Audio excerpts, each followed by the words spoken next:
So on the 19th of January, I was at Hillington West because I wanted to see a freight train that was passing there, and it was an engineering train for Network Rail as they were relaying the track at Culwinning.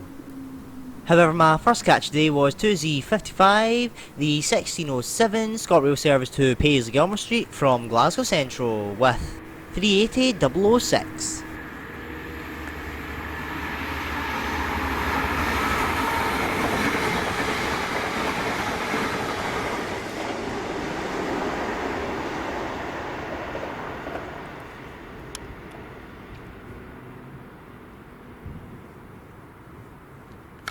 And then here she comes under 650B, the 1617 DB cargo service to Paisley Gilmer Street from Miller Hill SS with 66109 and 66101 pulling the service.